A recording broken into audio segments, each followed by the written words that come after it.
Ya, tolong ya Mas, ini urgent soalnya. Lagi ini. Enggak, kalau bisa sekarang, kemarin saya bisa langsung Mbak. Mas, please banget, ini urgent banget Mas. Saya sampaikan kita lagi mengklarifikasi. Kita lagi klarifikasi karena saya dibilang katanya cuma 2 hari Mas. Nyangkut nama baik hotel juga. Nama baik hotel juga, dan juga ini kan nanti bisa, saya nanti bisa ditangkap juga kalau saya bohong. Iya, tolong ya Mas ya.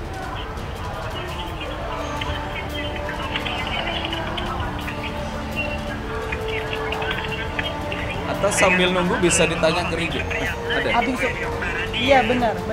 Oh baik, jadi ini check-in-nya itu di tanggal 3 Februari dan Ya. check-out-nya itu di tanggal 7 ya. Oke, berarti berapa hari Mas? Nah, di sini 5 hari 4 malam itu. Oke Mas. Thank you. Dengan Mas siapa ini? Saya dengan Roli Ibu. Oke, terima kasih Mas. Sama-sama Ibu, selamat sore. Sudah jelas ya, 5 hari 4 malam. Ini keterangan dari hotel. Dari hotel Ya. saya langsung ngomong ke telepon ke hotelnya ya. 5 hari 4 malam. Bayaran. Mungkin Riki juga bisa menjelaskan, mengklarifikasi atas pernyataannya Melisa itu. Jadi gini, mungkin saya selama ini ngobrol sama Melisa selalu secara verbal.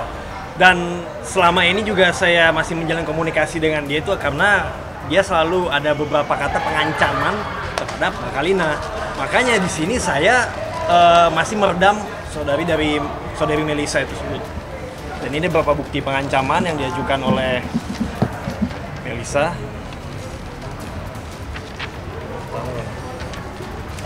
Harus yang baca ini dulu. Aku ambil namanya. Jadi udah jelas ya masalah karantina, karena ini lumayan fatal. Karina ini public figure. Kalau misalkan kan Kalau misalnya enggak, kan ini kan berurusan dengan Pemerintah juga. petugas toh. Nah, makanya udah diklarifikasi tadi. Nah, menyangkut hal itu sebenarnya diklarifikasi oleh Riki. Silakan Ki. Ya, ini beberapa pengancaman dari Melisa ya. kasih tahu dulu.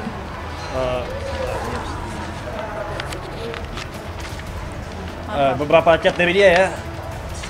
Awalnya saya yang bilang, saya buka blokir dia, terus saya bilang tolong jangan Kalina lagi, jangan teror-teror dia lagi.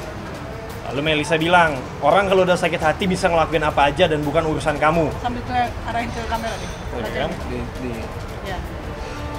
Saya bilang lagi di sini dia nggak tahu apa-apa. Terus dia bilang lagi di sini dan aku bisa buat lebih dari itu. Ini dari kata Melisa ya. Sama yang ini. Yang ini Sama ini nih. nggak bisa segampang. Gak biasa gampang itu juga. Setidaknya Kalina juga akan aku buat gak nyaman biar Kamu tahu. biar kamu tahu gimana rasanya. Kayak gitu. Di sini saya balas aku sama Kalina tuh di saat kamu bisa waktu di Bali itu. Dan masih banyak lagi gitu. Salah Masih banyak satu lagi lah, ya. salah satunya inilah. Nah di sini juga ada beberapa lagi ancaman dia yang saya bilang dia nggak tahu apa-apa ya. Terus si Melisa ini bilang dan aku bisa buat lebih dari itu. Ingat ya, orang kalau udah sakit hati bisa ngelakuin apa aja. Terus saya bilang jahat benar. Terus kata dia jahat siapa? Kalina nggak tahu. Terus saya bilang lagi Kalina nggak tahu apapun dan dia nggak tahu apa-apa. Tolonglah jangan buat dia tertekan. Terus dia balas lagi. Makanya biar dia tahu siapa kamu, siapa aku, dan dia siapa. Fair kan? Udah. Nah, Oke. dan masih banyak lagi sebenarnya. Jadi maksudnya di sini kalau misalkan tadi dia bilang katanya Riki bilang cuma 2 hari ngomong ke dia, nggak mungkin karena dia pun saya ngerasain banget dia nganterin saya makanan di hari keempat dan tadi pihak hotel pun sudah saya nggak ada kong kali kong sama pihak hotel yang menyatakan bahwa saya 5 hari 4 malam di sana. Jadi tolong ya, saya di sini dikenal sama orang banyak. Kalau saya tidak melakukan karantina, yang ada nanti saya juga akan kena efek dari kata-kata dia itu gitu. Jadi sudah cukup. Saya di sini datang ke sini kumpul kawan-kawan media juga karena ingin klarifikasi bahwa tidak ada yang namanya fitnahan. Itu hanyalah fitnah kalau saya selingkuh dengan Riki. Saya melakukan video seks sama Riki. Saya melakukan segala macam lah apa. Kalaupun maaf, apapun yang saya lakukan sekarang itu adalah sudah selesai dengan pihak sana. Itu. Jadi tolong jangan kaitkan-kaitkan lagi. Saya pengen hidup tenang. Riki pun begitu. Gitu. Jadi jangan ganggu kami. Riki juga sudah minta maaf juga sama pihak sana. Ya, untuk kepada saudari Melisa juga saya udah meminta maaf kepada suaminya, bahkan saya udah pernah mengajak bertemu untuk berbicara baik-baik, secara gentle dan secara klarifikasi saja. Klarifikasi aja gitu. Bahwa tidak ada hubungan spesial antara Melisa dengan Ricky. Jadi jangan nanti dari pihak sebelah diputar balikan lagi faktanya. Dikira meminta maaf itu salah. Sebenarnya ini etikat baik Ricky meminta maaf itu jangan salah miskomunikasi. Bahwa meminta maaf jangan sampai persoalan-persoalan yang tidak substansial dikira menyangkut hubungan spesial. Kira-kira gitu Ki ya. Ya begitu Pak. Sahabat saya udah seperti saudara saya yang ngasih tahu. Saya tanya, ini siapa teh? Justru saya sendiri aja nggak tahu. Saya sendiri aja nggak tahu gitu loh masalah DM ini. Maksudnya saya lihat ini apaan? Ada masalah apa lagi? Ada berita apaan? Aku menanya di sini, ini siapa teh? Ya kan?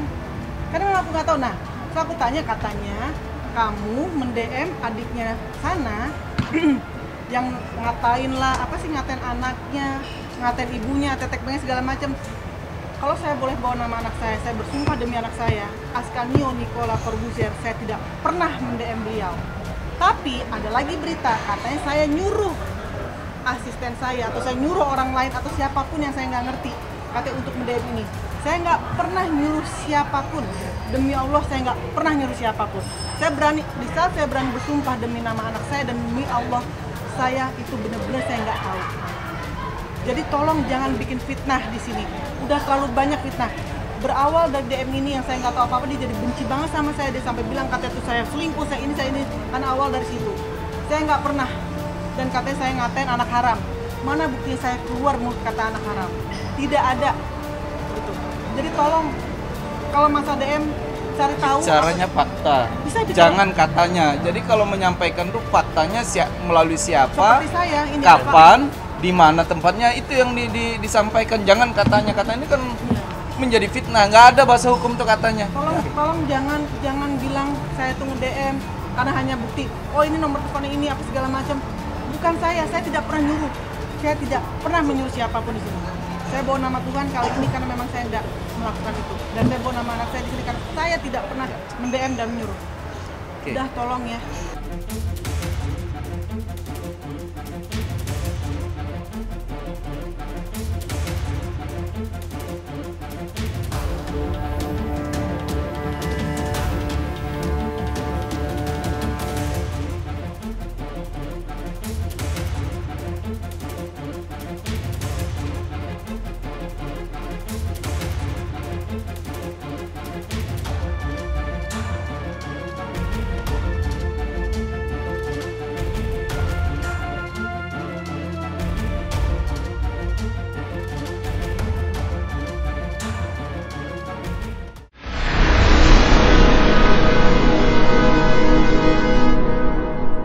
Jadi jangan lupa untuk subscribe Cumi Cumi. Ditekan ya tombol lonceng merahnya.